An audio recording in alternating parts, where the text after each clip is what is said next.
2030년 한 사람이 나타난다. 그는 모든 가르침을 하나로 묶고 인류를 태초의 상태로 이끌 존재라고 제야 염성가 박진명은 말한다. 박진명, 63세. 경기도 모처의 산속에서 오랜 기간 수행해온 그는 지난해 11월부터 석 달간 침묵 수행 끝에 이 예언을 내놓았다. 그의 예언은 2026년 하반기부터 시작되는 전 지구적 변화의 시작점을 정확히 짚어내고 있어 주목받고 있다. 박진명은 1983년 21살 때 한 승려와의 우연한 만남으로 수행의 길에 들어섰다. 당시 그는 서울에서 평범한 대학생이었으나 인사동 골목에서 마주친 붉은 승복의 수행자가 건넨 한마디가 그의 삶을 바꿨다. 당신은 보는 자가 될 것입니다.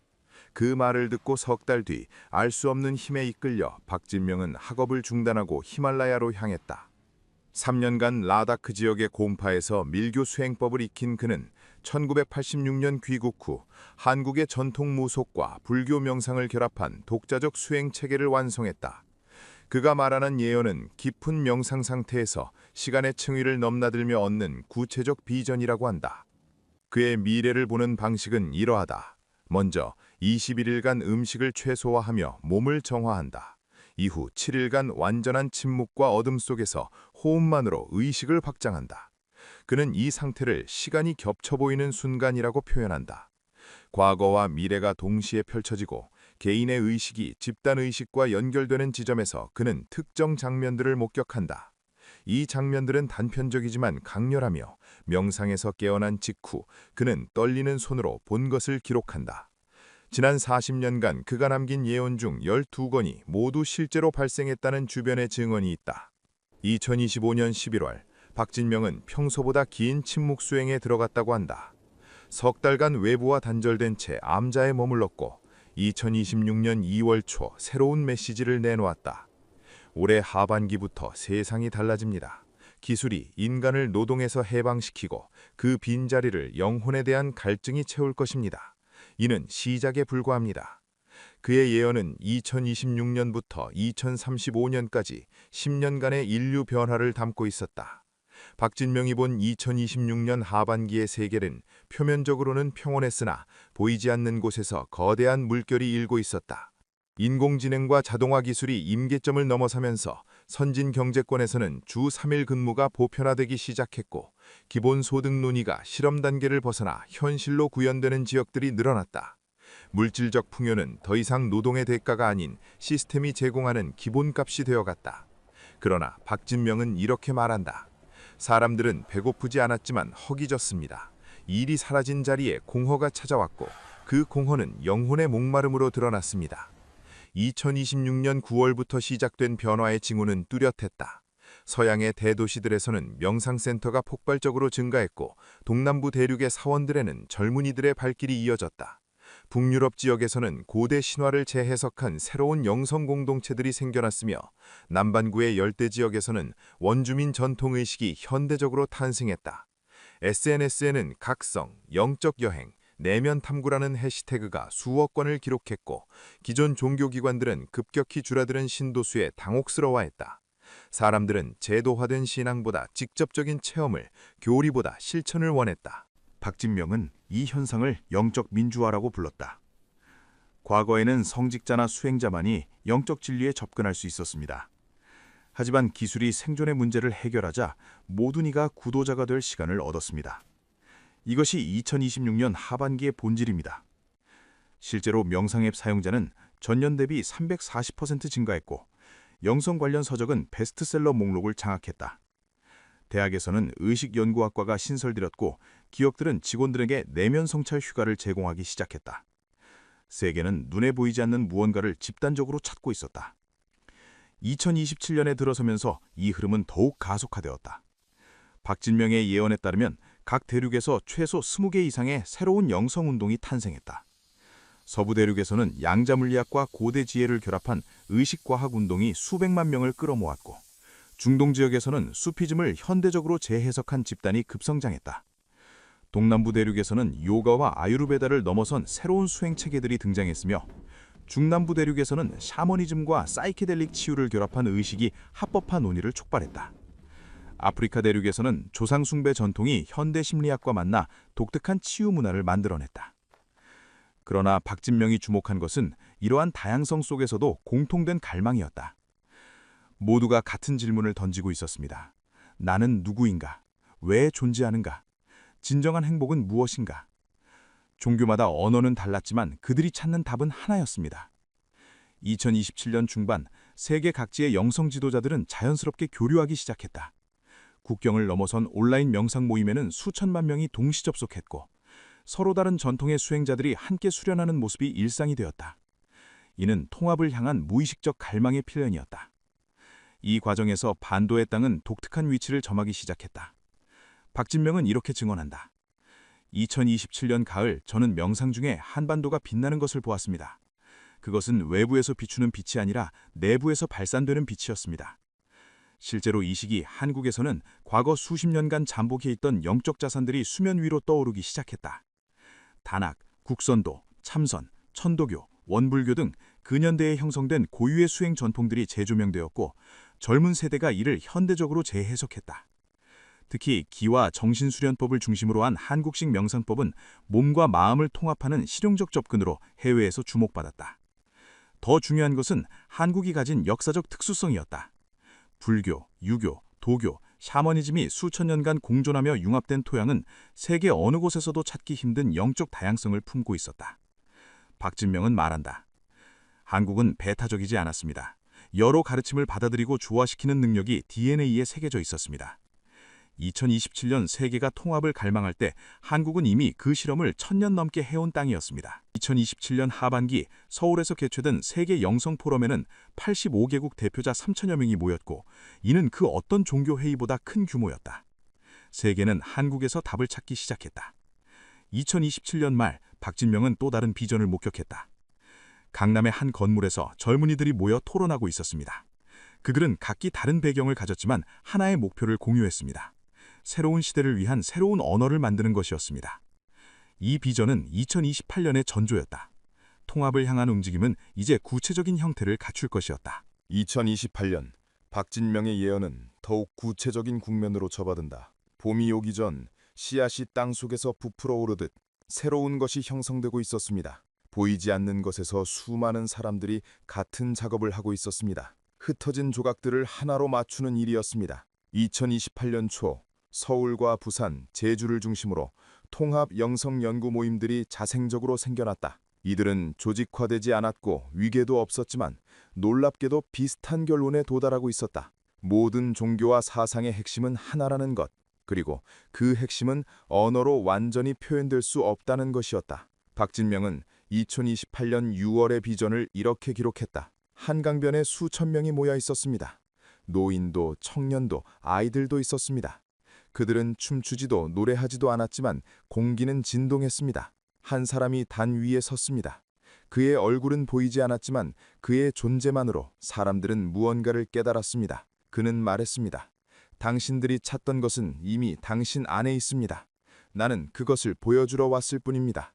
이 비전은 2030년에 등장할 존재에 대한 첫 번째 예고였다. 2028년 하반기 세계는 더욱 혼란스러워졌다. 급증한 영성운동들 사이에서 갈등이 발생했고 자칭 깨달은 자들이 넘쳐났다. 어떤 이들은 금욕을 외쳤고 어떤 이들은 쾌락의 긍정을 주장했다. 어떤 집단은 기술 문명의 거부를, 또 다른 집단은 기술과의 완전한 융합을 설파했다. 혼돈 속에서 사람들은 진짜와 가짜를 구분할 기준을 잃어갔다. 박진명은 말한다. 이것은 필연이었습니다. 새로운 것이 태어나기 전 낡은 것들이 마지막 몸부림을 치는 시기였습니다. 혼돈 없이는 질서가 올 수 없습니다. 2029년 전환점이 찾아왔다. 박진명의 예언에 따르면 이 해에 반도의 땅에서 하나의 텍스트가 완성되었다. 그것은 경전이 아니었습니다. 철학서도 아니었습니다. 차라리 지도에 가까웠습니다. 의식의 단계를 보여주고 각 단계에서 무엇을 경험하며 어떻게 다음 단계로 나아가는지를 명확히 제시한 안내서였습니다. 이 텍스트는 불교의 사성제, 기독교의 사랑, 도교의 무의, 힌두교의 브라만, 이슬람의 타우히드, 유교의 인, 한국 무속의 신명까지 모든 전통의 핵심을 하나의 체계 안에 통합했다. 놀라운 것은 이것이 어느 한 사람의 작업이 아니라 수백 명의 수행자와 학자들이 온라인과 오프라인에서 3년간 협업한 결과물이었다는 점이다. 이 텍스트는 2029년 9월 통합의 길이라는 이름으로 세상에 공개되었다. 처음에는 주목받지 않았지만 몇 달 사이 전 세계 47개 언어로 번역되었고 수천만 명이 이를 읽었다. 사람들은 놀라워했다. 자신이 따르던 종교나 사상이 부정당하지 않으면서도 더 큰 그림 속에서 어떤 위치를 차지하는지 명확히 볼 수 있었기 때문이다. 박진명은 이렇게 해석한다. 그것은 배제의 논리가 아니라 포함의 논리였습니다. 너는 틀렸다가 아니라 너도 옳지만 전체의 일부다라고 말했습니다. 이것이 사람들을 움직였습니다. 그리고 2030년 박진명이 가장 오래 집중해서 본 비전의 주인공이 모습을 드러냈다. 그는 35살쯤 되어 보였습니다. 평범한 외모였고 화려한 옷도 입지 않았습니다. 하지만 그의 눈을 본 사람들은 알아차렸습니다. 이 사람은 다르다고.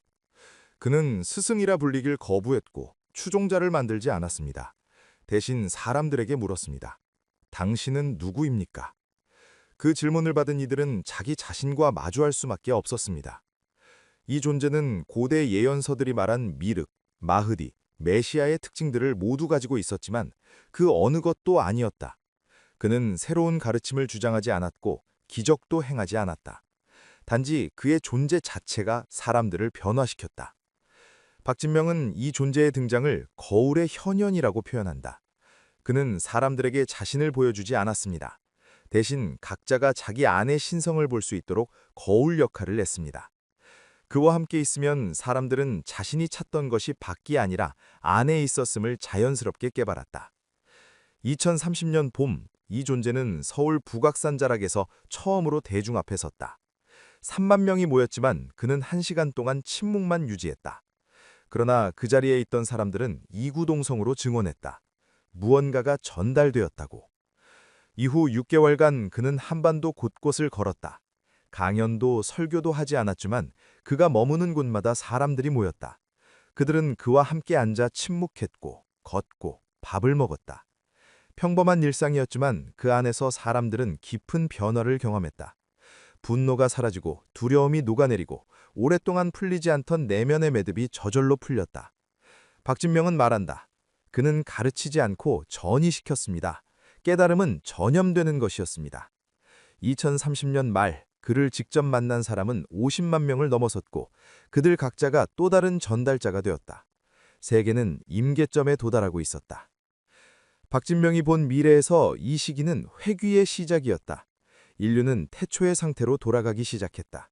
여기서 태초란 원시 시대가 아니라 분리 이전의 상태를 의미했다. 먼 옛날 인간은 하늘과 땅, 신과 인간, 나와 너가 구분되지 않는 상태에서 살았습니다. 모든 것이 하나의 생명으로 연결되어 있음을 직접 느끼며 살았습니다. 그러나 문명이 발달하면서 분리가 시작되었습니다. 주체와 객체가 나뉘고 성스러움과 세속이 갈라지고 종교들이 서로를 배척했습니다. 박진명은 2030년부터 시작되는 변화가 이 분리를 치유하는 과정이라고 본다. 박진명이 명상 중 목격한 태초의 시대는 환상이 아니라 실제했던 의식 상태였다. 그 시대 사람들은 지금처럼 언어로 생각하지 않았습니다. 대신 직접 느꼈습니다. 나무의 생명력을, 바람의 의도를, 동물의 감정을 자신의 것처럼 경험했습니다. 그들에게 세계는 죽은 물질이 아니라 살아있는 존재들의 그물망이었습니다. 이 상태에서는 기도가 필요 없었다. 신과 인간이 분리되지 않았기 때문이다. 의식은 하나였고 각 개인은 그 거대한 의식의 표현이었다. 고대 한반도에서는 이를 한이라고 불렀다. 하나이면서 전체인 근원적 상태였다. 하늘에서 빛이 내려왔고 그 빛은 인간 안에 머물렀습니다. 인간은 신의 사식이 아니라 신 그 자체였습니다. 이들은 삼신의 이치를 알았습니다. 하늘의 이치, 땅의 이치, 인간의 이치가 하나로 작동한다는 것을 말입니다. 삼신이란 세 개의 신이 아니라 하나의 근원이 세 가지 측면으로 드러나는 것을 의미했다. 창조하는 힘, 유지하는 힘, 변화시키는 힘. 이 세 가지는 분리된 것이 아니라 하나의 춤이었다. 그 시대에는 통치자가 곧 제사장이었고 제사장이 곧 치유자였으며 치유자가 곧 교육자였다. 역할이 분리되지 않았다. 모든 이가 하늘의 뜻을 읽을 수 있었고 땅의 기운을 다룰 수 있었으며 사람의 마음을 볼 수 있었다. 박진명은 말한다. 이것이 바로 2030년 이후 인류가 회복할 상태입니다. 모든 이가 자기 안의 신성을 자각하고 그것을 일상에서 구현하는 시대입니다. 특별한 사람만 깨닫는 것이 아니라 깨어있음이 보편적 상태가 되는 것입니다. 그렇다면 왜 한반도가 이 변화의 중심인가? 박진명의 설명은 다층적이다. 첫째, 지리적 이유입니다. 한반도는 대륙과 해양의 접점입니다.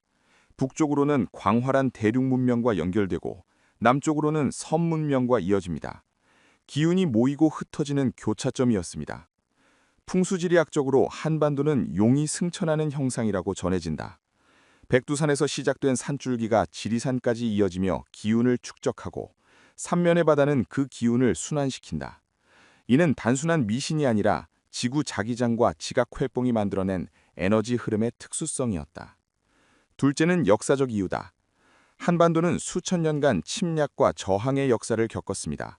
그러나 결코 완전히 정복되지 않았고 동화되지도 않았습니다. 이 과정에서 단련된 것은 생존력만이 아니었습니다.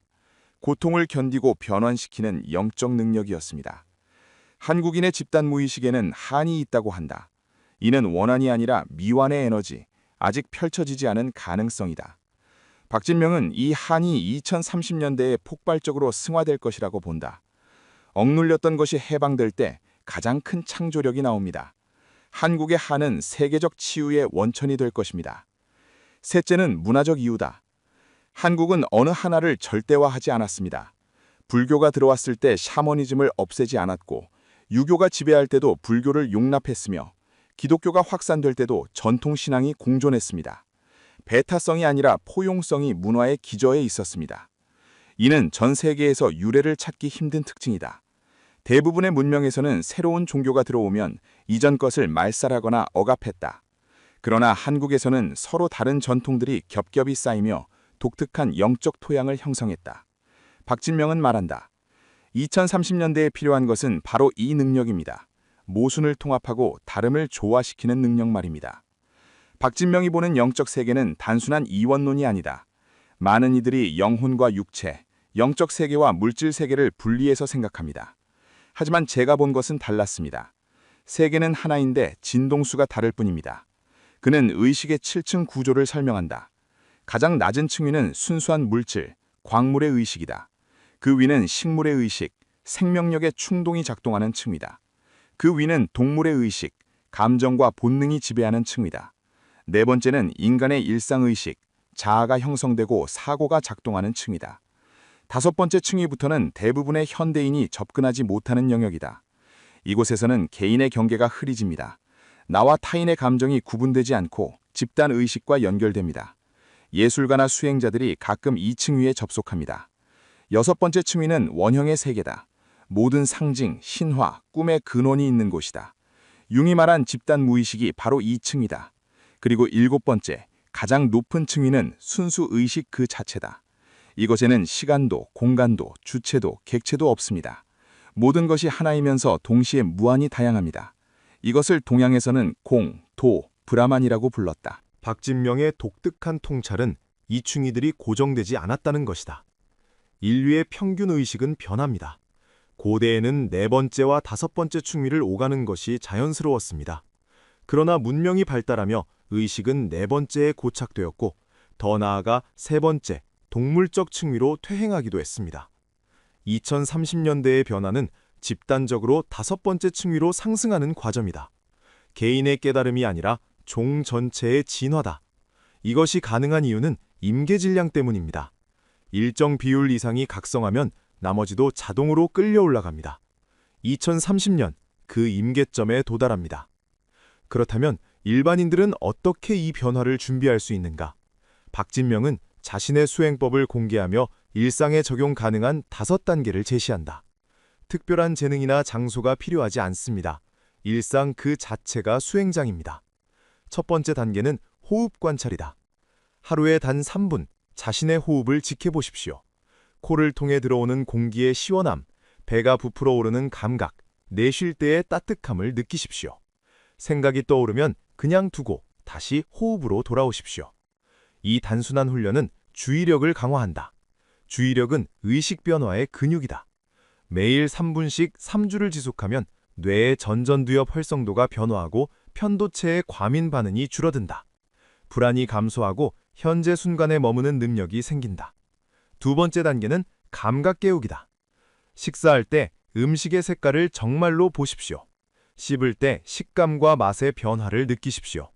걸을 때 발바닥이 땅에 닿는 감촉을 의식하십시오. 현대인은 항상 생각 속에 산다. 밥을 먹으면서 내일 일을 걱정하고 걸으면서 과거를 후회한다. 감각으로 돌아오는 것은 생각에서 빠져나오는 것이다. 3개월간 지속하면 삶의 질감이 달라진다. 같은 하루가 훨씬 풍부하고 생생하게 느껴진다. 세 번째 단계는 감정 목격이다.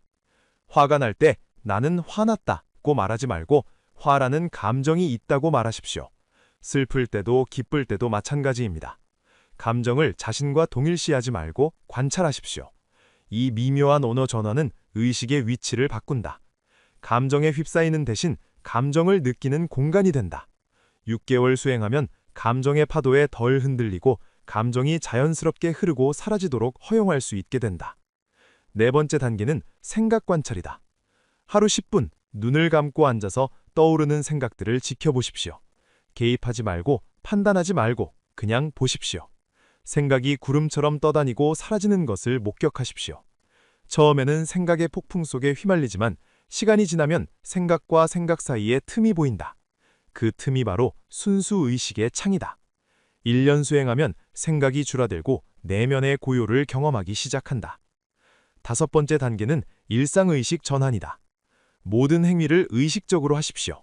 문을 열 때 나는 지금 문을 연다고 알아차리고 물을 마실 때 나는 지금 마신다고 알아차리십시오. 자동 모드에서 벗어나십시오. 이것이 가장 어렵지만 가장 강력한 수행이다. 깨어있음을 24시간 유지하려는 시도다. 완벽하게 할 필요는 없다. 하루에 몇 번이라도 자동 조종에서 깨어나는 순간이 쌓이면 의식의 질이 근본적으로 변한다. 박진명은 강조한다. 이 5단계는 순서대로 할 필요 없습니다. 동시에 해도 되고 하나만 깊이 파고들어도 됩니다. 중요한 것은 꾸준함입니다. 하루 10분의 진정한 수행이 일주일에 한 번 하루 종일 명상하는 것보다 효과적입니다. 그는 또한 경고한다. 신비한 체험을 기대하지 마십시오. 빛을 보거나 소리를 듣거나 황홀경에 빠지는 것이 목표가 아닙니다. 그런 것들은 부산물일 뿐입니다. 진짜 변화는 조용하고 점진적입니다. 어느 날 문득 예전에 화가 나게 했던 일에 더 이상 화가 나지 않는 자신을 발견한다.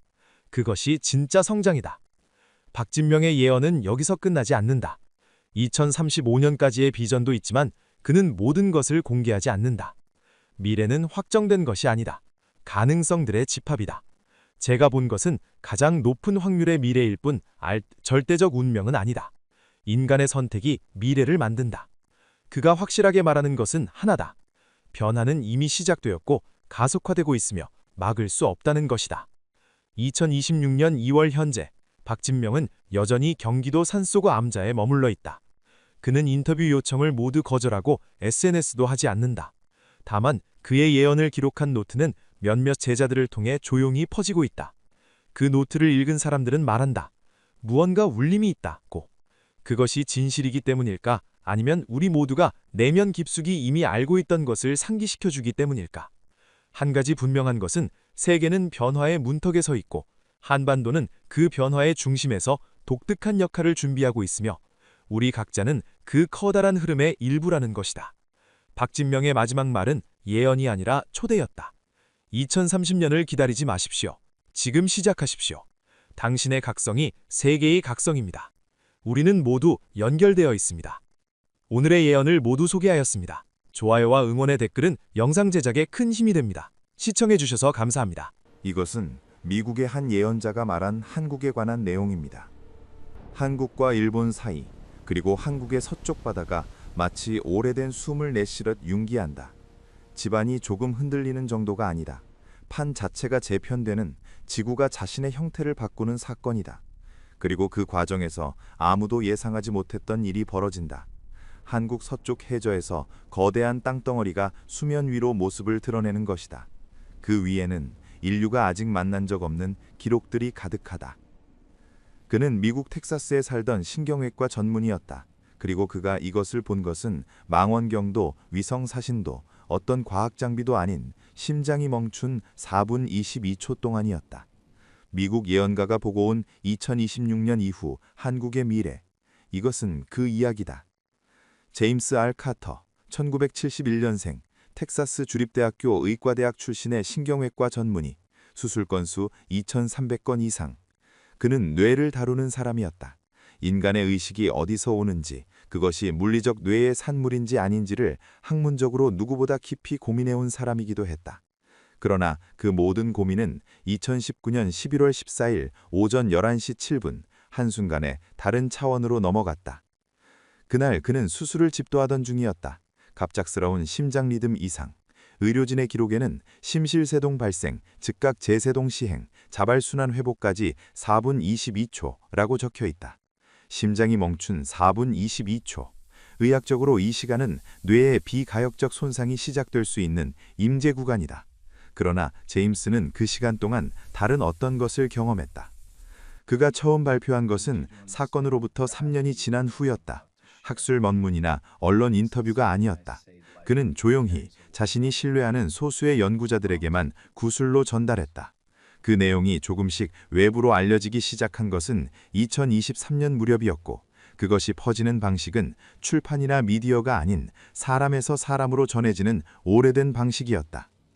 임사체험을 연구해온 학자들, 특히 정신과 의사 레이먼드 무디 박사가 1975년 처음 체계화하고 신경외과 의사 에벤 알렉산더가 직접 경험하며 기록한 이 분야는 지난 반세기 동안 수천 건의 사례가 축적되었다. 그중 공통적으로 나타나는 요소들이 있다. 육체를 벗어난 시점의 명료한 인식, 빛을 향한 이동, 경계선, 그리고 어떤 존재와의 만남. 제임스의 경험은 이 패턴을 따르는 듯했지만 그가 그 존재로부터 받은 것은 달랐다. 그것은 개인적인 위안이나 삶의 의미가 아니었다. 그것은 구체적인 미래의 장면들이었다. 제임스는 이렇게 말했다. 나는 이동했다는 느낌이 없었습니다. 그냥 어느 순간 거기에 있었어요. 그가 도달한 것은 공간이라고 부를 수 없었다. 위아래도 없고 앞뒤도 없고 어떤 물리적 경계도 없었다. 빛이 있었지만 눈부시지 않았다. 그 빛은 방향이 없었다. 모든 방향에서 동시에 오는 것 같기도 했고 사실은 아무 방향에서도 오지 않는 것 같기도 했다. 빛이라기보다는 밝음의 상태에 그가 놓인 것에 가까웠다. 소리는 없었다. 그러나 침묵도 아니었다. 그는 이것을 설명하는데 가장 오래 망설였다고 한다. 소리가 없는데 가득 차 있었어요. 무언가로. 정보라고 해야 할까요? 인식이라고 해야 할까요? 말로는 안 되는 것이었어요. 무엇보다 이상했던 것은 시간이었다. 제임스는 분명히 4분 22초 동안 그 공간에 있었다. 그러나 그 안에서 그가 경험한 것은 수십 년의 분량처럼 느껴졌다. 그것이 어떻게 가능한가? 시간은 물리적 현실에서는 선형으로 흐른다. 그러나 우리의 주관적 경험에서 시간은 늘어나기도 하고 수축하기도 한다. 그리고 그 공간에서 시간은 방향이 없었다. 과거와 현재와 미래가 동시에 존재하는 장소, 모든 것이 지금인 곳. 동양 수행 전통에서는 이것을 무시간의 현재라고 표현한다. 명상에 깊어진 수행자들이 묘사하는 어떤 의식의 상태, 자아가 사라지고 시간이 사라지고 그러나 완전히 깨어있는 상태. 제임스는 그것에 일순간 도달한 것이었다. 심장이 멈춤으로써. 그리고 그것이 나타났다. 형태는 없었다. 그러나 거기 있음은 분명했다. 제임스는 그것을 존재라고 불렀다. 어떤 특정한 믿음 체계의 언어로 그것을 규정하기를 그는 의도적으로 거부했다. 그저 의식을 가진 거대한 빛, 인격이 있는 에너지, 그런 표현들을 조심스럽게 썼다. 그 존재는 말하지 않았다. 그런데 제임스는 모든 것을 알았다. 그는 이것을 알매 주입이라고 표현했다. 언어를 통하지 않고 이미지를 통하지 않고 그냥 알게 되는 것. 마치 오래전부터 알고 있었던 것을 지금 막 기억해내는 방식으로. 동양의 수행 전통에서는 이것을 도노에 가깝다고 설명하는 사람도 있다. 오랜 수련 끝에 한순간에 열리는 암. 제임스는 그것을 수련 없이 심장이 멈춘 4분 22초 안에 경험했다. 고대 영적 전통에서 전해지는 아카식 레코드. 우주에서 일어난 모든 사건, 모든 생각, 모든 의식의 파동이 기록된 에너지장이라고 불리는 것을 연구하는 학자들은 제임스의 묘사를 듣고 조용히 고개를 끄덕였다고 한다. 그가 도달한 공간이 바로 그곳과 같은 성질이었다고. 과거와 현재와 미래가 동시에 존재하는 장소, 시간이 선형이 아닌 곳. 그 존재는 그에게 무언가를 보여주었다. 보여주었다는 표현도 정확하지 않다. 제임스는 말한다. 영상이 아니었어요. 감각이었어요. 냄새가 있고 무게가 있고 온도가 있었어요. 미래인데 이미 일어난 것처럼 생생했어요. 그것은 예언이기 이전에 하나의 완전한 경험이었다.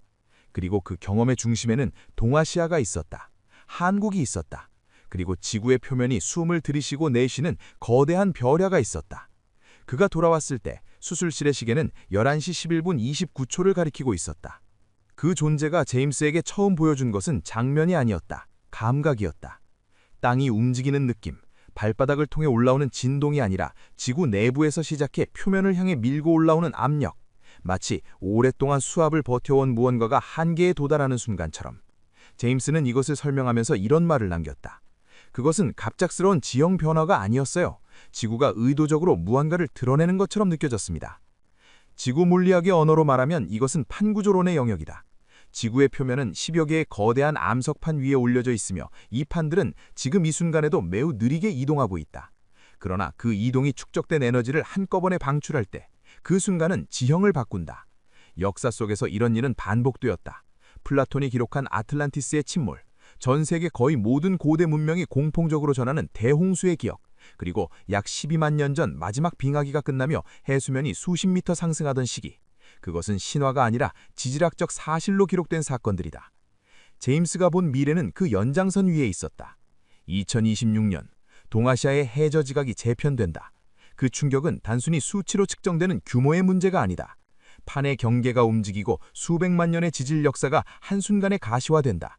그 과정에서 바다가 돌아오는 곳이 있고 바다가 물러나는 곳이 있다. 바다가 돌아오는 곳, 그것은 일본이다. 제임스는 이 부분을 말하면서 가장 오래 침묵했다고 전해진다. 그가 본 장면 속에서 일본 열도의 대부분은 해수면 위에 있지 않았다. 서서히 잠기는 것이 아니었다.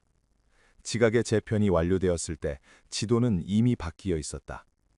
그는 이것이 특정 나라에 대한 심판이 아니라고 강조했다. 지구가 자신의 형태를 회복하는 과정이라고. 그러나 그 과정이 인간에게 얼마나 격렬하게 느껴질지는 그는 말을 아꼈다. 한국도 완전히 비껴가지는 않는다. 해안에 가까운 일부 저지대 지역들이 해수면의 변화에 영향을 받는다. 그러나 한국의 본질적인 땅덩어리, 내륙과 고지대는 유지된다. 오히려 이 사건 이후 한국이 서 있는 자리의 의미가 달라진다. 이러한 대변화의 시대를 앞두고 우리가 지금 준비할 수 있는 것은 무엇인가? 지리적으로는 저지대 해안 지역에 장기적으로 의존하는 구조를 재검토하는 것이다. 자산과 삶의 기반을 한 장소에 집중시키지 않는 것. 단일한 국가 경제나 단일 통화에 종속된 구조에서 벗어나 다양한 형태의 가치 저장 수단을 갖추는 것. 이것은 특정 사태에 대한 공포 반응이 아니라 어떤 환경 변화에서도 유연하게 작동하는 삶의 구조를 만드는 것이다. 큰 변화의 시대일수록 뿌리가 넓은 사람이 살아남는다. 그리고 이보다 더 깊은 준비가 있다. 정보의 독립성이다. 대형 사건이 발생할 때 가장 먼저 흔들리는 것은 정보 환경이다. 무엇이 사실인지 판단하기 어려워지고 두려움을 기반으로 한 정보들이 넘쳐난다. 그 안에서 스스로 판단하는 능력, 비판적으로 읽고 다양한 출처를 교차 확인하고 자신의 직관을 신뢰하는 능력은 어떤 물리적 자산보다 더 가치 있는 준비다. 역사 속에서 큰 변화의 파도를 넘어온 사람들은 항상 자신의 머리로 생각하는 사람들이었다. 음식과 물에 대한 기본적인 준비도 있다.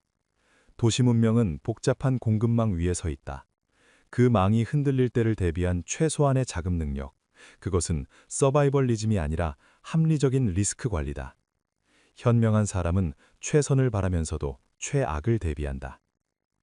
그리고 바다가 물러나는 곳이 있었다. 제임스가 본 장면 중 가장 그를 압도했다고 말한 부분이 여기다. 지각의 재편이 일어나는 동안 한국의 서쪽 해저 일부가 수면 위로 올라온다. 천천히가 아니다. 판이 움직이는 시간 속에서 거대한 땅덩어리가 그 모습을 드러내기 시작한다. 그 땅의 표면은 오랜 침수의 흔적을 간직하고 있다. 그러나 침식과 퇴적 아래 가려져 있던 것들이 있다. 구조물의 흔적, 기하학적으로 배열된 돌들, 마모되었지만 분명히 인공적인 손길이 닿은 표면들, 그리고 문자. 아직 해독되지 않은 어떤 기존 언어 체계과도 연결되지 않은 기호들이 새겨진 석판들. 제임스는 이 장면에서 울었다고 한다. 그는 그 이유를 설명하지 못했다. 그냥 슬프지 않은데 눈물이 났어요. 그것이 거기 있었다는 것 자체가. 그것이 오랫동안 기다리고 있었다는 것이. 현재 주류 역사학이 공인하는 가장 오래된 문명은 약 5,000년에서 6,000년 전으로 거슬러 올라간다. 메소포타미아 유역에서 발원한 도시국가들, 나일강 유역의 거대 문명들. 그러나 이미 고고하게 변방에서는 이 연대를 뒤흔드는 발견들이 조금씩 축적되고 있다. 터키 남동부에서 발굴된 약 12,000년 전의 정교한 신전 유적, 인도 해안 앞바다에서 수중 탐사를 통해 발견된 고대 도시 구조물의 흔적. 이것들은 아직 역사 교과서에 들어오지 않는다. 기존의 체계를 흔들기 때문이다. 기존 체계가 흔들린다는 것이 왜 그토록 느린 과정인지를 이해하면 오히려 이 발견들의 의미가 더 선명해진다. 역사학은 발견된 증거를 해석하는 학문이지만 동시에 기존에 해석된 체계를 지키려는 관성도 강하다. 새로운 발견이 기존의 틀을 완전히 부수는 수준일 때 학계는 침묵하거나 무시하거나 혹은 수십 년에 걸쳐 천천히 흡수한다. 이것은 음모가 아니라 인간 조직의 본성이다. 그러나 물리적 증거가 충분히 쌓이면 결국 역사는 다시 쓰인다. 제임스가 본 유물들이 실제하게 된다면 그것들은 그 어느 발견보다 더 깊은 층위를 건드릴 것이다. 현재 우리가 역사 이전이라고 부르는 시대, 문자도 도시도 국가도 없다고 여기는 그 시대에 무언가가 있었다는 것을 물리적으로 증명하는 기록들. 그것은 역사의 시작점을 다시 설정해야 하는 수준의 발견이다. 그것도 단 몇백 년이 아니라 수만 년을 거슬러 올라가는. 그리고 그 기록들이 가리키는 것이 동아시아였다. 한국이 지금 서 있는 그 땅의 뿌리였다. 제임스는 그 유물들 앞에서 자신이 무엇을 느꼈는지를 이렇게 표현했다. 그것은 한 나라의 유물이 아니었어요. 인류 전체가 어디서 왔는가를 말하는 기록이었어요. 그런데 그것이 그 땅에서 나왔다는 것이 이상하게도 이상하게 느껴지지 않았어요. 제임스는 그 존재에게서 그 시대의 모습을 보았다. 그가 표현하는 방식으로 말하면 이렇다. 지금으로부터 수만 년 전, 동아시아의 광대한 지역, 지금의 한반도와 그 북쪽 대륙, 그리고 현재의 해저 일부까지 포함하는 광대한 영역에 하나의 큰 연합이 존재했다. 제임스는 이것을 빛의 연합이라고 불렀다. 12개의 서로 다른 갈래가 하나의 원리 아래 느슨하게 연결된 구조. 중앙집권적 제국이 아니라 공통된 우주적 이해를 기반으로 각자의 땅을 다스리는 형태. 그 연합의 중심에는 하나의 근원적 원리가 있었다.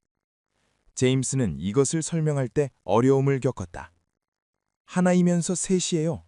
셋이면서 하나이고요. 생명을 낳고 기르고 완성하는 세 가지 작용이 하나의 근원에서 나온다는 것을. 그 문명의 사람들은 하늘의 움직임을 읽었다. 별자리의 주기, 계절의 변화, 인간 몸의 리듬이 우주의 리듬과 하나라는 것을 알고 있었다. 그들은 이것을 관념으로만 아는 것이 아니라 실제로 그 원리에 따라 살았다. 농사를 짓는 방식, 마을을 배치하는 방식, 의식을 행하는 방식 모두가 하늘의 질서와 정렬되어 있었다. 그리고 그들에게는 하나의 법이 있었다. 제임스는 이것을 가장 인상 깊게 기억했다. 그들의 가장 기본적인 가르침은 모든 인간을 이롭게 하라는 것이었어요. 그것이 왕의 명령이 아니라 그 땅을 세운 첫 번째 원리였어요. 그 문명은 수학을 알았다. 우주의 구조를 숫자로 표현하는 방식을.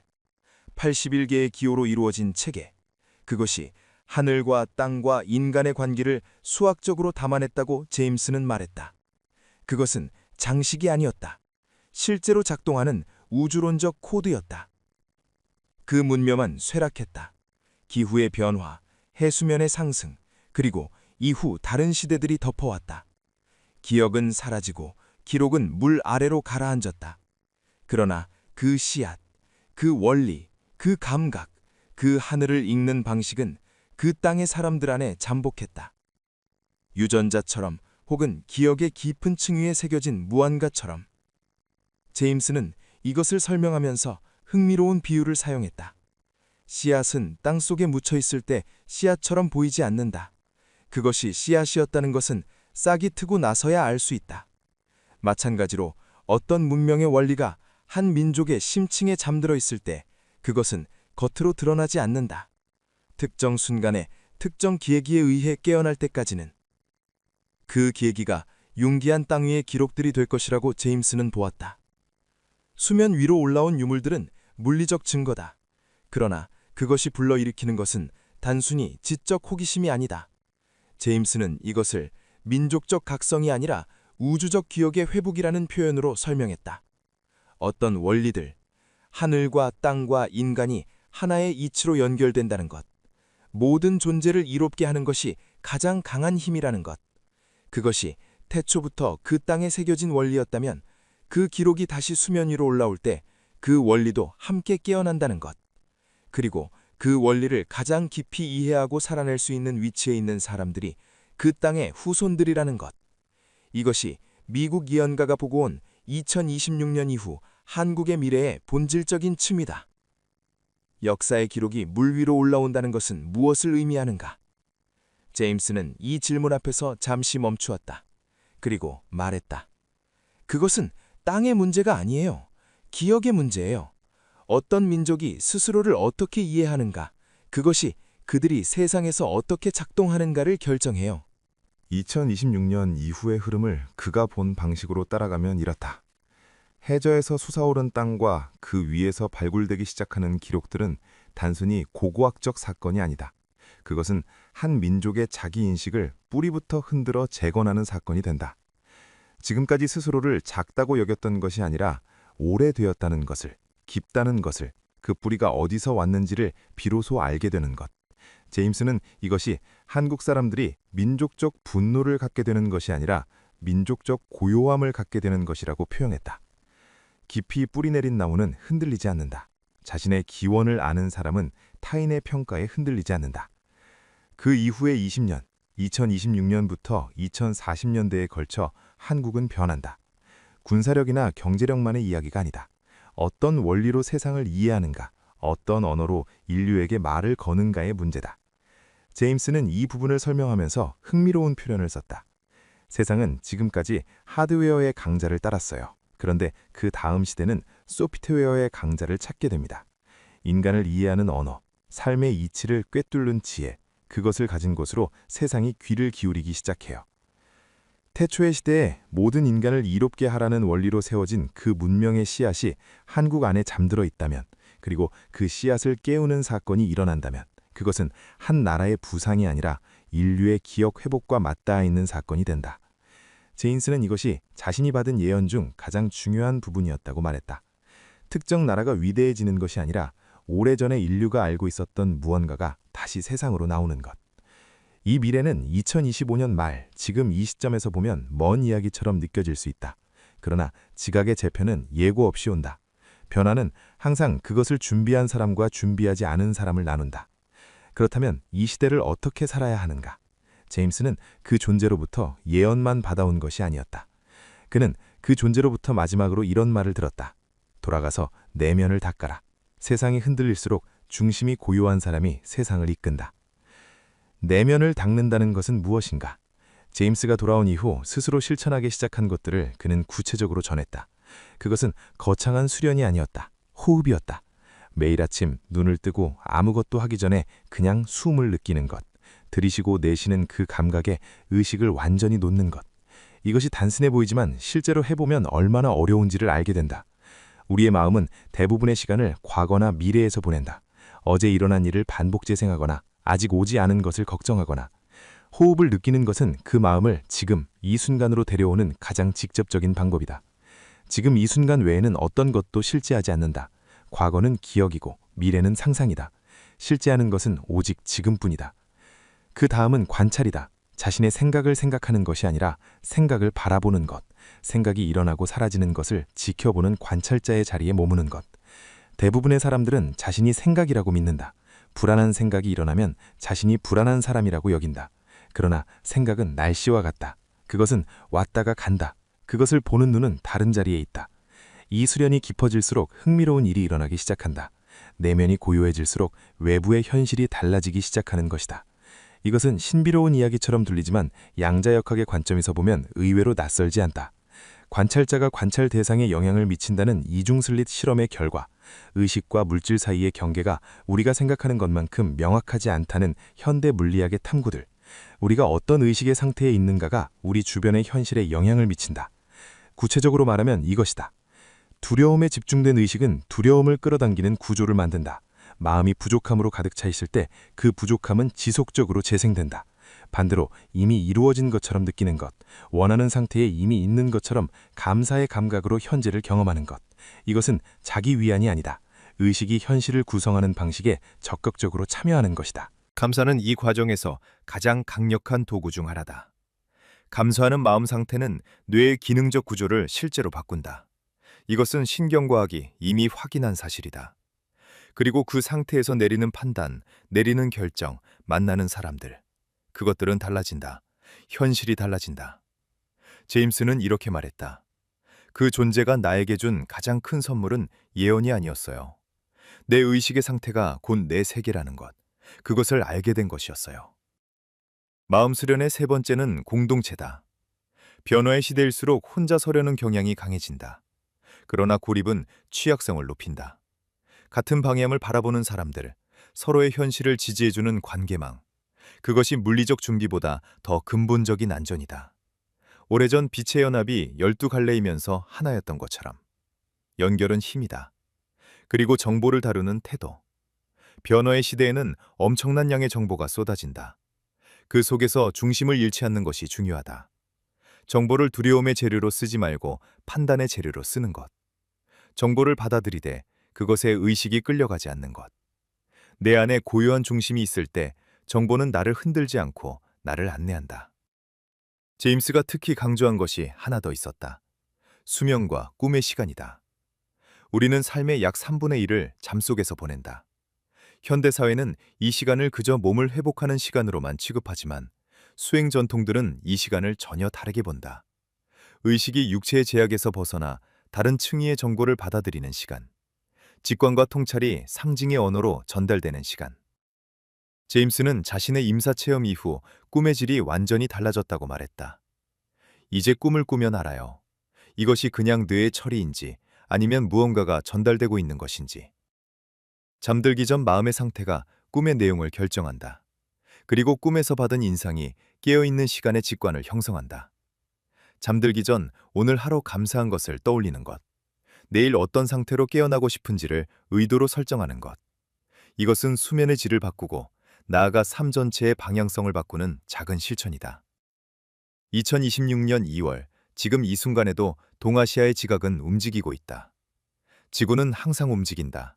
우리가 느끼지 못할 뿐이다. 제임스가 본 것이 언제 어떤 방식으로 현실화될지 아무도 정확히 알 수 없다. 예언은 가능성의 언어다. 고정된 미래를 말하는 것이 아니라 지금의 흐름이 향하는 방향을 말하는 것이다. 사실 모든 시대의 사람들은 자신이 살던 시대가 전환점이라고 느꼈다. 그리고 어떤 의미에서 그것은 항상 옳다. 매 순간은 전환점이다. 다만 어떤 전환은 더 가파르다. 어떤 파도는 더 크다. 그리고 큰 파도일수록 서핑을 배운 사람과 배우지 않은 사람의 차이가 더 극명하게 드러난다. 제임스가 말하는 내면의 준비는 결국 그 서핑 능력이다. 외부가 어떻게 변하든 자신의 중심을 유지하는 능력. 두려움이 아닌 명료함으로 선택하는 능력. 혼자가 아닌 연결로 나아가는 능력. 이것들은 미래에 대한 공포를 없애주지 않는다. 그러나 공포가 있더라도 앞으로 나아갈 수 있게 해준다. 그것으로 충분하다. 그러나 이것만은 분명하다. 세상은 변한다. 그것이 지각이든 정치든 경제든 문화든 변하지 않는 것은 없다. 그리고 그 변화 속에서 흔들리지 않는 사람들이 있다. 내면의 중심이 있는 사람들, 자신이 누구인지를 아는 사람들, 연결된 사람들, 준비된 사람들. 제임스 카터는 지금 텍사스의 어딘가에서 조용히 살고 있다. 강연도 거부하고 인터뷰도 거부한다. 신경외과 의사로서의 공식 활동도 줄였다. 그는 더 이상 뇌를 수술하는 것보다 더 중요한 일이 있다고 느낀다고 전했다. 의식을 이해하는 것. 그것이 무엇인지, 어디서 오는지, 그리고 그것이 어떻게 현실과 연결되는지를. 그가 남긴 말들은 사람에서 사람으로 전해진다. 출판되지 않고 공식화되지 않은 채. 어쩌면 그것이 가장 오래된 방식의 전달이기도 하다. 태초의 시대에 그 원리들이 전해졌던 방식처럼. 그리고 그것이 여기까지 왔다. 당신이 이것을 읽는 지금, 그 의미를 판단하는 것은 당신의 몫이다.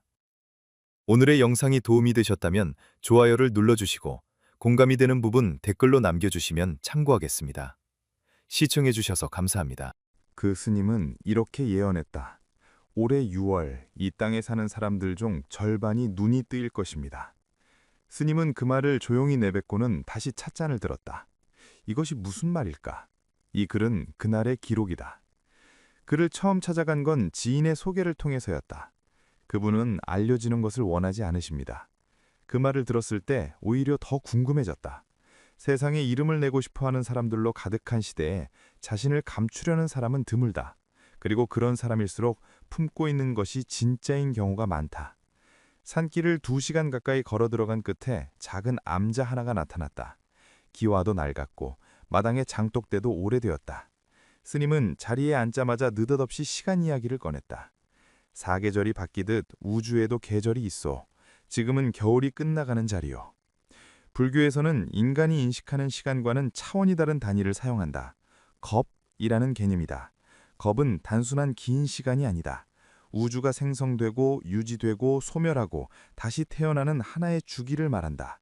이 거대한 순환 속에서 지금 우리가 살고 있는 이 순간은 어떤 하나의 겁이 끝나가고 다음 겁이 열리는 경계에 해당한다고 스님은 말했다. 그의 말이 마음에 걸렸다. 이 땅의 겨울이 끝나간다는 것, 그리고 그 경계에서 일어나는 일이 그가 말한 2026년 이후 한국의 미래와 맞닿아 있다는 것. 스님은 천천히 찬물을 따르며 계속했다. 변화는 소리 없이 와요. 봄이 어느 날 갑자기 오는 것처럼. 그러나 그 봄을 느끼는 사람이 있고 두꺼운 외투를 벗지 못해 여전히 추위를 느끼는 사람도 있지요. 그 순간 나는 이 예언이 단순히 어떤 사건에 대한 예고가 아님을 직감했다. 그것은 의식에 대한 이야기였다. 내면에 대한 이야기였다. 그리고 이 시대를 살아가는 우리 모두에게 무언가를 준비하라는 조용한 촉구였다.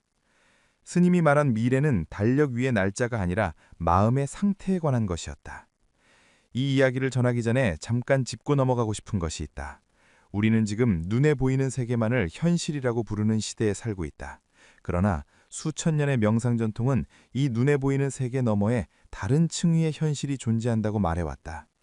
불교에서는 이것을 제법실상이라는 말로 표현한다. 모든 현상은 우리가 인식하는 방식대로 존재하는 것이 아니라 더 깊은 층위의 실제가 있다는 의미다. 티베트 불교 전통에서는 인간이 깊은 명상 상태에 들어갔을 때 이 물리적 차원 외에 다른 의식의 층들을 경험한다고 기록한다. 이를 바르도라고 부르는데 직역하면 사이라는 뜻이다. 삶과 삶 사이, 의식과 의식 사이, 차원과 차원 사이. 흥미로운 점은 임사체험을 연구하는 현대 연구자들이 수집한 수천 건의 증언들이 이 바르도의 묘사와 놀랍도록 겹친다는 것이다. 빛의 공간, 경계 없는 의식, 타인의 감정이 그대로 느껴지는 상태. 문화도 언어도 믿는 것도 다른 사람들이 같은 경험을 했다고 말한다. 스님은 그 세계에 대해 이렇게 말했다. 죽어야만 가는 것이 아니요. 깨어있으면 지금 이 자리에서도 그 문이 보이기 시작하지요. 2026년 이후 그 문이 보이기 시작하는 사람들이 이 땅에 나타날 것이라고 그는 말했다. 그게 정확히 어떤 의미입니까? 나는 조심스럽게 물었다. 스님은 답하기 전에 잠시 눈을 감았다. 당신은 지금 이 방에 있는 나를 보고 있어. 그런데 지금 내가 어떤 마음인지는 느껴지지 않지요. 그것이 앞으로 달라진다는 뜻이요. 불교 수행론에는 업이라는 개념이 있다. 많은 사람들이 이것을 과거 행위에 대한 결과, 즉 인과응보 정도로만 이해한다. 그러나 깊이 들여다보면 업은 단순한 벌과 상의 이야기가 아니다. 그것은 의식의 파동이 세계와 상호작용하는 방식에 대한 이야기다. 모든 생각, 모든 감정, 모든 선택은 파동이 되어 우주라는 거대한 장 속으로 퍼져나간다. 그리고 그 파동은 같은 파동끼리 공명한다. 고요한 마음은 고요함을 끌어당기고 따뜻한 마음은 따뜻함을 끌어당긴다. 이것은 신비가 아니라 의식이 작동하는 방식이다. 스님이 말한 우주적 흐름이란 바로 이것이다. 주기적으로 어떤 특정한 시간대에 이 우주의 장 자체가 파동의 주파수를 높인다. 마치 라디오 주파수가 바뀌듯 수신할 수 있는 대역이 달라지는 시기가 온다. 그 시기에 내면이 충분히 고요하고 맑아진 사람들은 마치 깨끗하게 닦인 거울처럼 그 주파수를 자연스럽게 받아들이게 된다고 그는 말했다. 억지로 되는 게 아니요. 씨앗이 충분히 익었을 때 껍질이 저절로 벌어지는 것처럼 준비된 사람에게 오는 것이요. 스님이 말한 변화 중에서 가장 구체적으로 묘사한 부분이 있었다. 사람들 사이에서 새로운 종류의 감각이 나타난다는 것이다. 불교 및 여러 동양 수행 전통에서는 인간에게 물리적인 눈 외에 다른 인식기관이 있다고 말한다. 인도의 수행 체계에서는 이것을 아즈냐라고 부르며 이마 중앙에 위치한 의식의 중심으로 본다. 선불교에서는 이것을 해안, 즉 지혜의 눈이라고 불렀다. 이 감각이 열리면 언어로 전달되지 않은 것들이 느껴지기 시작한다고 전통은 기록한다. 상대방이 말하지 않은 것이 느껴지기 시작할 것이요. 억지로 읽으려 하는 것이 아니라 그냥 알게 되는 것이요. 마치 옆에서 불이 타고 했으면 따뜻함이 느껴지듯 그 사람의 마음이 그냥 전해져 오는 것이지. 처음에는 이 말이 다소 비현실적으로 들렸다. 그러나 생각해보면 우리는 이미 이런 경험을 희미하게나마 한 적이 있다. 오랫동안 함께한 사람과는 말없이도 통하는 순간이 있다. 사랑하는 사람이 어딘가 이상하다는 것을 멀리서도 느끼는 경우가 있다. 스님이 말하는 것은 그 희미한 감각이 아주 또렷해지는 상태다. 현대 신경과학에서도 인간의 뇌에는 거울 뉴런이라는 신경세포가 있다는 것이 밝혀졌다. 타인의 행동과 감정을 자신의 것으로 반영하는 기능을 한다. 수행을 통해 의식이 고요해질수록 이 기능이 더 정밀하게 작동할 수 있다는 연구도 있다. 오래된 수행의 언어와 현대 과학이 또 한 번 같은 지점을 가리키고 있다. 거창한 것이 아니요. 그냥 더 잘 느끼게 되는 것이지. 사람을 더 깊이 이해하게 되고 세상이 서로 연결되어 있다는 것을 온 몸으로 알게 되는 것이요. 스님의 목소리는 흥분되어 있지 않았다. 담담했다. 그리고 그 담담함이 오히려 이 예언의 무게를 더 깊이 느끼게 했다. 2026년 6월, 지금으로부터 불과 몇 달 후다. 그 변화는 이미 시작되고 있는지도 모른다. 불교 철학이 말하는 유식론, 모든 세계는 의식이 만들어낸 것이라는 관점이다. 바깥 세상이 먼저 있고 내가 그것을 경험하는 것이 아니라 내 의식의 방식이 곧 내가 경험하는 세계를 결정한다는 것이다. 같은 상황을 두고 한 사람은 절망을 보고 다른 사람은 가능성을 본다. 같은 사람을 두고 한 사람은 원수를 보고 다른 사람은 스승을 본다. 세계는 하나인데 경험하는 세계는 사람마다 완전히 다르다. 이것이 유식론이 가리키는 진실이다. 스님이 예언한 변화의 핵심도 여기에 있었다. 새로운 어떤 사건이 일어나는 것이 아니다. 같은 세상을 바라보는 의식의 눈이 달라지는 것이다. 그리고 그 눈이 달라지면 그 사람이 살아가는 세계 자체가 달라진다. 우리가 가진 생각의 씨앗은 반드시 그에 상응하는 현실로 싹을 틔운다. 이것은 어떤 신비로운 믿음이 아니라 수천 년의 수행 전통이 공통적으로 확인해온 의식의 법칙이다. 맑은 생각이 맑은 현실을 불러오고 깊은 자비심이 그것을 받아들일 현실을 만들어낸다. 씨앗을 심는 것은 우리지만 그 씨앗이 자랄 토양을 만드는 것은 우주의 흐름이다. 스님은 말했다. 지금이 바로 그 토양이 가장 비옥해지는 시기라고. 2026년 이후 한국의 미래, 그리고 각각 사람들의 미래는 결국 각자의 내면이 얼마나 준비되어 있는가에 달려있다. 스님의 예언은 어쩌면 바깥을 향한 것이 아니라 우리 안을 향한 것이었다. 그렇다면 변화에 올라타지 못한 사람들은 어떻게 됩니까? 스님은 잠시 먼 곳을 바라보았다. 표정이 조금 무거워졌다. 안타깝지요. 그러나 우주는 억지로 데려가지 않소. 스님은 이런 비유를 들었다. 거대한 강이 흐르고 있다. 그 강은 새로운 바다를 향해 나아간다. 강물을 타고 가는 사람이 있고 강가에서 발만 담그고 있는 사람이 있고 아예 강에서 멀리 떨어져 있는 사람이 있다. 강물을 타는 사람은 힘을 들이지 않아도 앞으로 나아간다. 그러나 강가에 서 있는 사람은 물이 흘러가는 것을 보며 멀어진다. 그리고 강과 무관하게 살아온 사람은 그 강이 존재했는지조차 모르는 채 조용히 이 시대에서 잊혀진다. 잊혀진다는 것이 어떤 극적인 사건을 의미하지 않는다.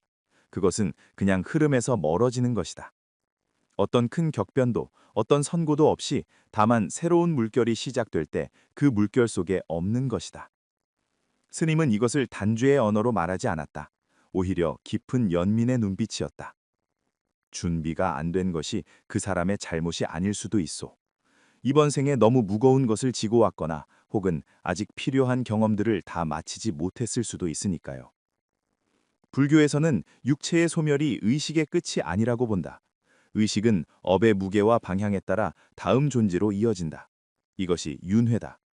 그런데 중요한 것은 이 윤회가 단순히 다음 생에 무엇이 되느냐의 문제가 아니라 의식이 어떤 차원의 세계와 공명하느냐의 문제라는 점이다. 불교 우주론에는 욕계, 색계, 무색계라는 세 층위의 세계가 있다. 욕망과 집착에 머문 의식은 욕계와 공명하고 물질적 형상을 넘어선 의식은 색계와 공명하며 완전히 정화된 의식은 형상조차 없는 무색계의 차원으로 나아간다. 이것은 사후에만 해당하는 이야기가 아니다. 지금 이 순간에도 우리의 의식은 어떤 차원의 에너지와 공명하고 있다.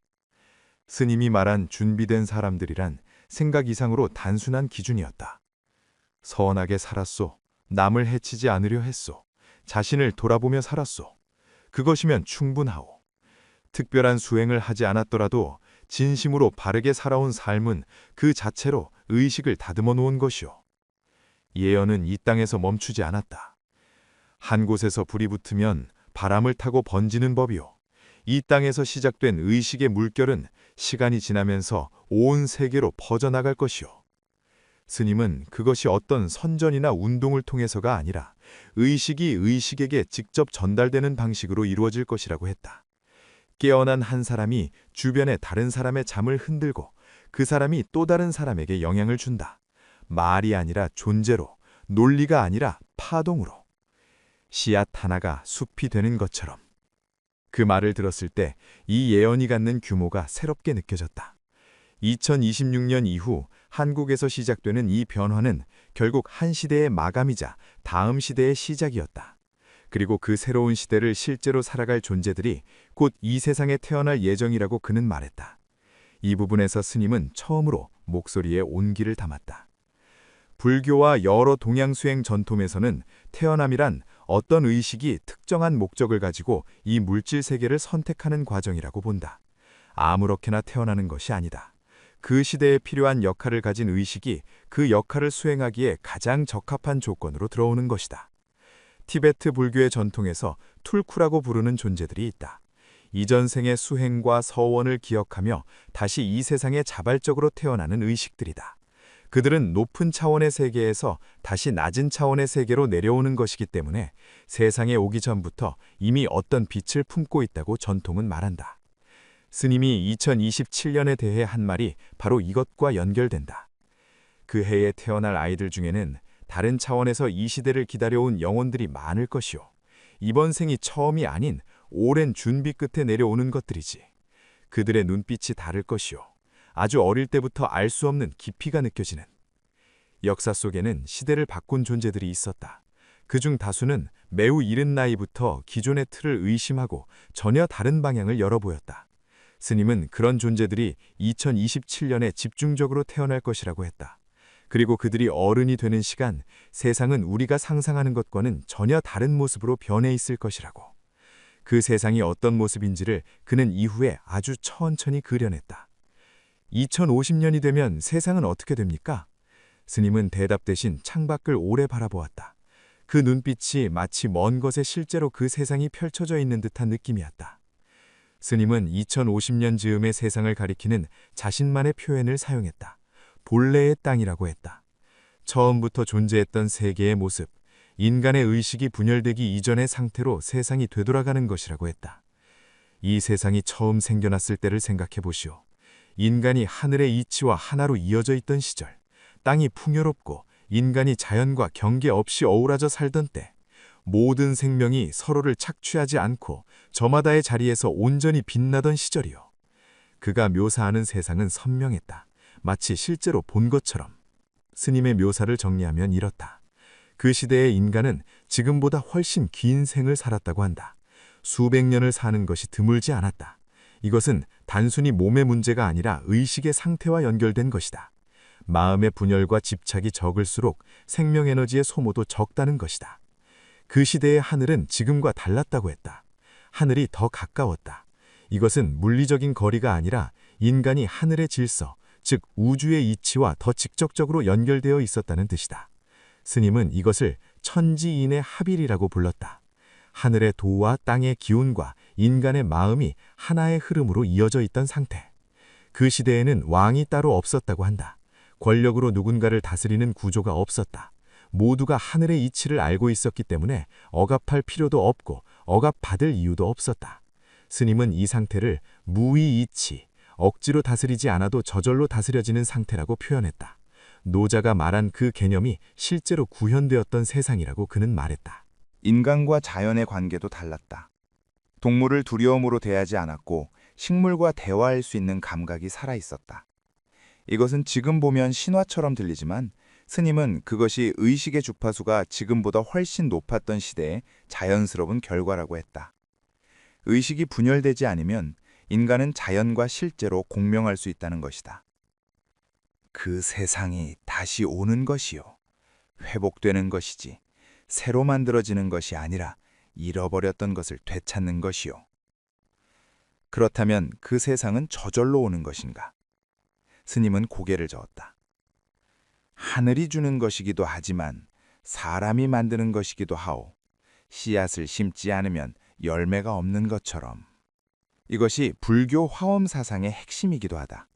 모든 것은 서로 연결되어 있고 하나의 움직임이 전체에 영향을 미친다. 내가 지금 이 순간 어떤 생각을 품고 어떤 말을 내뱉고 어떤 행동을 하는가가 비록 눈에 보이지 않더라도 세계라는 거대한 그물에 한 매듭을 당긴다. 생각이 현실을 만든다는 것. 이것은 막연한 낙관론이 아니다. 의식이 물질보다 먼저라는 관점에서 보면 지금 우리가 어떤 마음의 씨앗을 심고 있는가가 2050년의 세상을 향한 토대가 된다. 한국에서 시작될 이 미래가 아름다운 이유는 그 씨앗을 지금 이 땅의 사람들이 심고 있기 때문이라고 스님은 말했다. 화엄 사상에는 인드라망라는 개념이 있다. 하늘의 신 인드라가치는 무한한 그물인데 그 그물의 모든 매듭마다 보석이 달려 있다. 그리고 각 보석은 다른 모든 보석들을 비춘다. 하나의 보석 속에 무한한 보석들이 담기고 그 무한한 보석들 각각이 다시 다른 모든 것들을 반영한다. 모든 것이 모든 것과 연결되어 있다는 것을 이 이미지로 나타낸 것이다. 지금 내가 품은 생각, 지금 내가 내뱉은 말 한마디가 이 거대한 그물의 한 보석을 진동시킨다. 그 진동은 연결된 모든 보석으로 퍼져나간다. 우리는 분리된 개인이 아니라 하나의 거대한 의식의 그물 속에서 서로를 비추는 존재들이다. 스님이 말하는 예언의 본질은 결국 여기에 닿는다. 본래의 땅이 회복되는 것은 그 그물 속의 보석들이 하나씩 맑아지는 과정이다. 한 사람이 맑아지면 그 빛이 연결된 이들을 비추고 그 빛이 또 다른 빛을 깨운다. 2026년 이후의 미래는 그렇게 지어진다. 이것이 바로 수행의 이유요. 혼자 잘 되려는 것이 아니라 내가 맑아질수록 그 맑음이 세상에 퍼지기 때문이요. 그물의 한 매듭이 빛나면 모든 매듭이 조금씩 더 빛나는 것처럼. 스님은 차 한 모금을 마셨다. 그리고 마지막으로 이 말을 남겼다.